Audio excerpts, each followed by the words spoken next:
She said it was just a small get-together.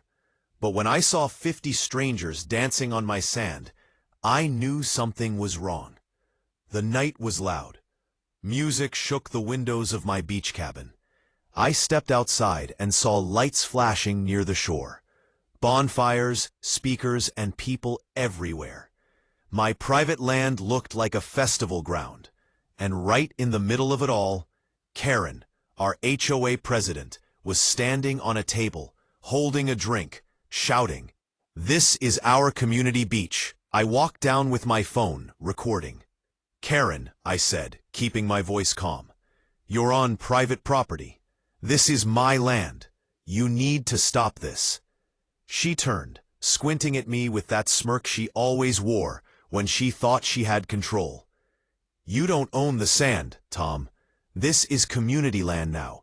HOA voted last week." "Really?" I said quietly, holding up my land deed on my phone. "Because the county record still says otherwise." That's when her smile cracked. She turned to a few guys near the fire and whispered something. Within minutes, 2 men in black shirts, clearly not real cops, showed up flashing fake badges. "Sir," one said, "you're trespassing on HOA-controlled property. You need to step back." I stared at them for a moment. Trespassing? On my own beach? Karen folded her arms. "You heard the officers. Step back or get arrested." Everyone was watching. Phones out. Music still blasting.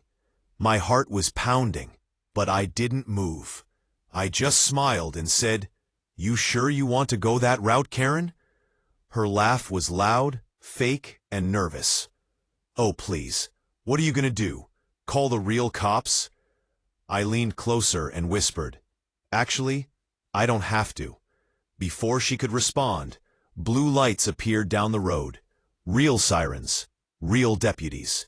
And suddenly, those 2 fake officers weren't looking so confident anymore.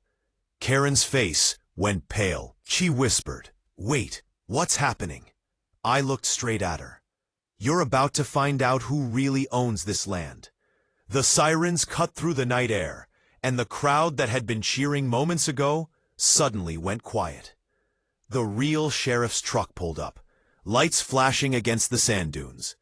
2 deputies stepped out, real badges gleaming in the firelight.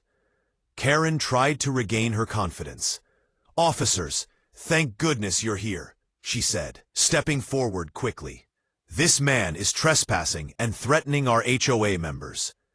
The sheriff glanced at me first, then at the 2 fake officers standing awkwardly beside her. "Trespassing, huh?" he said, his voice calm but sharp. "On this property?" Karen nodded eagerly. "Yes, the HOA owns this beach now. We passed a resolution last week." I didn't say a word. I just handed the sheriff my phone with the deed and a short video of Karen's officers. Flashing fake badges. He looked at it, then slowly turned his head toward her. "Ma'am," he said, "this deed says the land belongs to him. And these 2 men you brought," he looked them up and down, "they're not on any local or state law enforcement roster." Karen's smile collapsed. "What? That can't be!" The sheriff cut her off. "You sure you want to keep talking, ma'am? Because impersonating law enforcement is a felony." The crowd gasped. Even the music stopped. One of the fake cops muttered something under his breath and started backing away. Karen turned red, looking around desperately for help, but everyone was just recording her with their phones now. I finally spoke. "Karen, you just threw a wild party, destroyed part of my dunes, and brought fake cops to threaten me on my own property. You understand how serious that is?" She pointed at me, shaking. You set me up. You knew this would happen." I shrugged. "No, Karen, you set yourself up."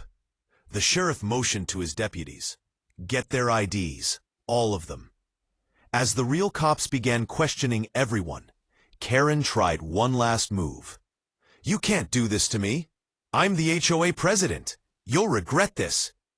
The sheriff turned to her slowly. Ma'am, the only thing you'll regret is not knowing when to stop talking. Her face froze. For the first time, Karen looked scared, and as the deputies walked the fake officers to the patrol truck, I saw her step back, clutching her phone. She was texting someone frantically. That's when I noticed a dark SUV parked up near the road.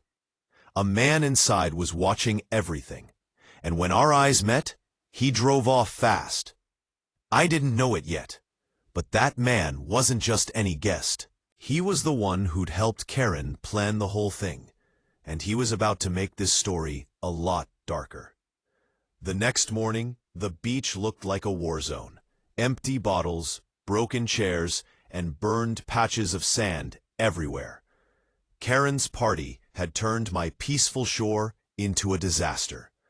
I was still cleaning up when a black SUV pulled up again, the same one from last night. This time, the man stepped out. He wore a suit, sunglasses, and an attitude. "You must be Tom," he said, his tone flat but cold. "Name's Miller, legal affairs for the HOA. I wiped my hands on my jeans.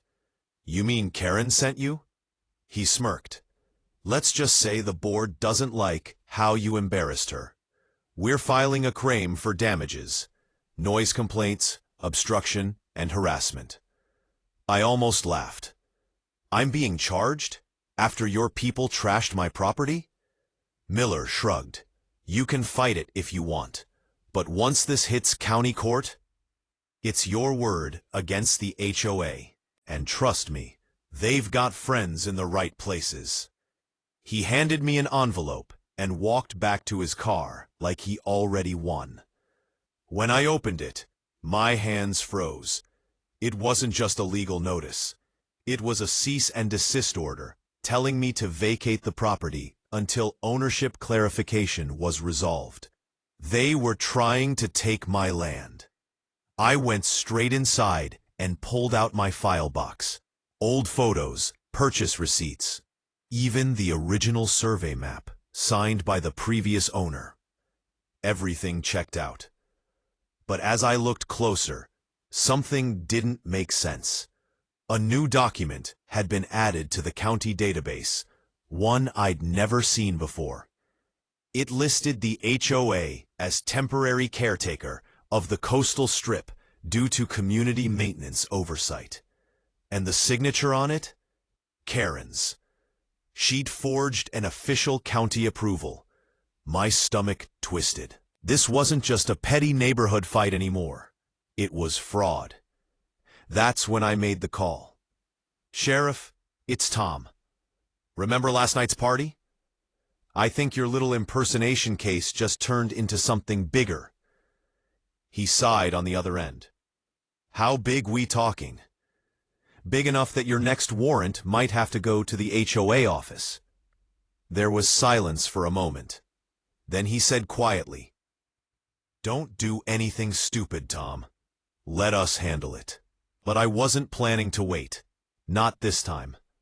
Because if Karen thought she could steal my land on paper, she was about to learn I still had one thing she didn't: proof, and a friend in the state attorney's office who owed me a favor. By evening, the ocean was calm again, but my mind wasn't. I sat on the porch with my laptop open, cross-checking every document tied to my land. Karen had created an entire paper trail, all leading to one lie: that the HOA temporarily managed my property while ownership was under review. A fake review. I knew exactly how she pulled it off. Her brother-in-law worked at the county records office. That's how she got her fake approvals stamped. I called my old friend, Marcus, a state attorney I'd served with years ago in the Marines. He picked up on the second ring. "Tom? Haven't heard from you since the reunion. What's going on?" I took a deep breath. Someone forged government documents to steal my land. I've got proof, but I need your help making it official. Marcus's tone changed immediately. "You sure it's solid?" stamped, signed, and traced to the HOA office. He whistled softly. That's prison time if it's real. Forward everything to my secure inbox. I'll get the State Fraud Division involved. For the first time in days, I felt like the ground under my feet belonged to me again. But while I was sending the files, headlights flashed outside. A car stopped by my gate. It wasn't the sheriff. It wasn't Marcus either. It was Karen. She stepped out wearing dark glasses and a forced smile. "Tom, we need to talk," she said, her voice shaky, but still trying to sound in control. I folded my arms. "About your fake ownership papers or your fake cops?" She looked around nervously. "Keep your voice down. You don't understand. I didn't plan all of it. Miller, he said it was handled, that nobody would get hurt." I frowned. "Miller? The HOA lawyer?" She nodded, whispering, "He's not just a lawyer. He's running something bigger. He used the HOA to move money, laundering through property taxes, fake maintenance budgets. I signed things I didn't even read, Tom." I stared at her, trying to process. "So you're saying this isn't just about me?" "No," she said, almost whispering. "Half the beach houses are under false records. He's selling off community land that doesn't belong to him. If he finds out I told you..." Before she could finish, a loud crack echoed from down the road. Her car window shattered. Karen ducked, screaming.